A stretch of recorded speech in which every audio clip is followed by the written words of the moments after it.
సమాధానకర్తయగు దేవుడే మిమ్మల్ని సంపూర్ణంగా పరిశుద్ధపరచునుగాక. 1 తెస్సలోనికీయులకు రాసిన పత్రిక 5వ అధ్యాయం 23వ వచనం. దేవుడు నీ అందు పరిశుద్ధత మరియు సంపూర్ణత కోరుకుంటున్నాడు.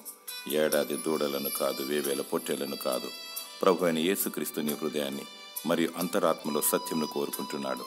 పరిశుద్ధత లేకుండా, హృదయ శుద్ధి లేకుండా దేవుని చూడలేము. మన దేవుడు పరిశుద్ధుడు, మనమును పరిశుద్ధముగా ఉండాలి. లోక స్నేహానికి, చీకటి సహవాసమునకు మరియు అల్లరితో కూడిన ఆటపాటలకు దూరంగా ఉండాలి.